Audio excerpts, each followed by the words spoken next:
Guys ഇന്നത്തെ പരിപാടി എന്ന് പറയാൻ നേരത്ത് ഈ ടാങ്കിൽ കിടക്കുന്ന മോൺസ്റ്റർ ഫിഷുകളെ പിടിച്ചിട്ട് അവരുടെ ചെറിയൊരു ഗ്രോത്തിൻ്റെ അപ്ഡേറ്റ് കാണിക്കാൻ പോവുകയാണ്. ഏകദേശം 2 മാസങ്ങളോളമായിട്ട് ഈ മീനുകളെ ഞാൻ കാണിച്ചിട്ടില്ല. ഇത് നമ്മുടെ പുലുവാകയുടെ ടാങ്കാണ് കേട്ടോ. അപ്പോൾ ഈ കാണുന്നതാണ് നമ്മുടെ കയ്യിലുള്ള 2 മലബാർ സ്നേക്കറിൻ്റെ കുഞ്ഞുങ്ങൾ. ഇവറ്റകളെ കൊണ്ടുവന്ന ടൈമിൽ ഈ കാണുന്ന പോലെ ഒരു ഓറഞ്ച് കളറേഷൻ ആയിരുന്നു കേട്ടോ. സംഭവം അല്പം ചെറുതും കൂടെ ആയിരുന്നു. അപ്പോൾ നമ്മൾ വീക്ക്ലി മാത്രം ഇതിൻ്റെ ലൈവ് ഫീഡ് കൊടുക്കുന്നുള്ളായിരുന്നു. അല്ലാത്ത ടൈമിലൊന്നും ഫീഡേ ചെയ്യുന്നില്ല. വീക്ക്ലി പോയിട്ട് ഒരു 10-20 ലൈവ് ഫീഡ് പിടിച്ചിട്ടാണ് ഇതിന് കൊടുത്തുകൊണ്ടിരുന്നത്.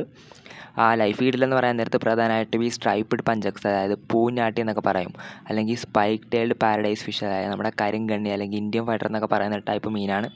അപ്പോൾ അതിനൊക്കെയാണ് കൊടുത്തിട്ടുണ്ടായിരുന്നത്. ആഴ്ച മാത്രമേ കൊടുക്കത്തുള്ളായിരുന്നു. എന്നിട്ടാണ് ഈ ഒരു കളറേഷനിലോട്ട് എത്തിയത്. ആ ഓറഞ്ച് മാറിയിട്ട് വാലിൻ്റെ അവിടെയൊക്കെ ഒരു ലൈറ്റ് നീല രീതിയിലുള്ള കളറേഷൻ കയറിയിട്ടുണ്ട്.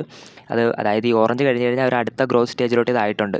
അപ്പോൾ കുറച്ച് നാളും കൂടെ കഴിഞ്ഞിട്ട് ഈ ഒരു കംപ്ലീറ്റ്ലി ബ്ലൂ കളറിലോട്ട് ഇതെത്തുന്നതായിരിക്കും. അപ്പോൾ അതിൻ്റെ അപ്ഡേറ്റിനായിട്ട് നമ്മുടെ വാട്ടർമാൻ്റെ പേജ് ഫോളോ ആക്കാൻ മറക്കല്ലേ.